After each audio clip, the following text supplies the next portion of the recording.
Victor, I got to ask you this. Yeah. Take you back to Floyd Mayweather fight. Okay.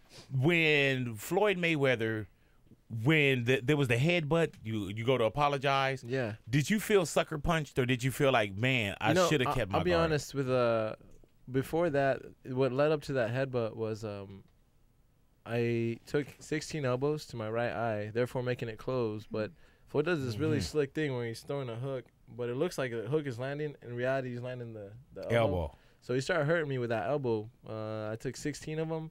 The 16th one, but between there, I called about 4 of them to Cortez. Elbow, Cortez, right. elbow. He says, keep boxing, Vic. Keep boxing, Ortiz. Okay, cool. And then I went back to tell my corner at the time, hey, he's hit me with that elbow, man. Like, it's hurting me. They're like, well, tell the ref. I was like, I've already told the ref. They're like, well, do something, headbutt him. And I go, that's pretty dirty. They're like, well, he's going to make you go blind if you're not careful. And I go, all right. So I took it in. And then took it right out of my mind. And I went back in, and I'm starting to catch him. So 3rd and 4th, I start pressuring forward, and he has this look in his eyes like, "Oh, I've never been hit like this before. What's going on?" So he was going back uncomfortably. He wasn't going back on his terms. He was going back like, "Oh man, this guy's making me go back." So I'm coming forward, and I got him against the ropes. I remember.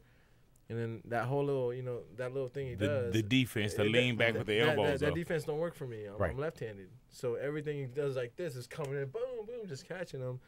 And then out of nowhere, he throws that elbow, boom. And I just remember it felt like he ripped my retina, like tore my retina. Damn.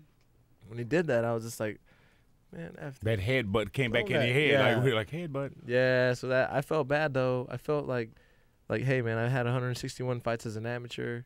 I've never did anything dirty in my life. I had 35 fights with doing nothing dirty as a pro, and my 36th fight, which was Floyd. I remember I felt like a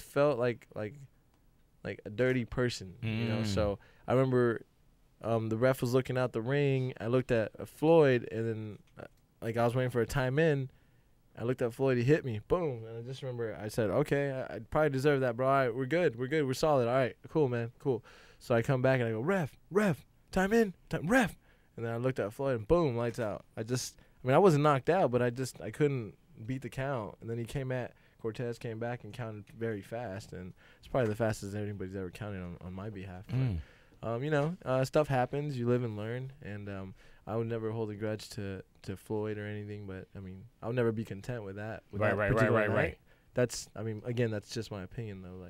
I thought we were gonna do a rematch, and I offered a rematch for free. I didn't need the money. I just wanted him. I felt like after that night there was. Well, you're not gonna see him in the club and take off on him or nothing, right? No, okay, no, cool, man. I've seen him a few times. I'm like, hey, what's up? When was the last time you was in a street fight? I would love to just go to a club with you and somebody talks some mess to me. Get him, Victor! And I'd be like, Vic, you know what I'm saying? Hell yeah. So it was in high school, but you were already boxing then, right? Were you amateur then? I had just pro debuted, but I was about to be 18, so I had to go, handle business real quick.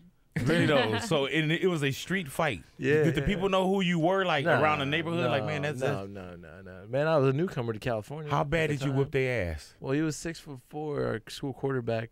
And he felt like a tree stump. It was pretty nice. Yeah. Damn. No, but see, back then, but nobody was really videoing everything, But after that, too. I just told him, yo, man, you started it, bro. The next day in school, it was homecoming was coming up. You had little shiners and stuff. I was like, you look good today, bro. Yeah. I'm glad you got my autograph on Hey, you. dude, his claim to fame is that you whooped his ass in high Yeah, school. hell yeah. Actually, nowadays, what happens is if you do something like that, they kind of go back and say, oh, I remember when I beat him up. Right. Oh, yeah. Oh, yeah. It's definitely a Story remix. changes. It's Yeah. definitely a remix now. You know what I'm saying? Because you don't even remember when I knocked out Fernando Vargas. It happened. Yeah, Nah, that man. happened at a club. We had QC. He deserved it. He deserved it. Story, dude. Man, him, Mike Tyson. I done fought all these cats, but I like to keep it on the down low. Oh, man. Like Mike Tell him, Tyson Vic. went to grab my chain one day, and I turned around, boop, knocked him There you out. go. You know how I get down, That Vic. happened. Best Knocked believe him that. out. Yeah. Real heavyweight. Shane I saw that, Mosley. Yeah, I knocked his pretty it. eye out his head. Yeah. Yeah, I knocked the contact right out of Shane Mosley's eye, man. But enough about me. Let's talk about you.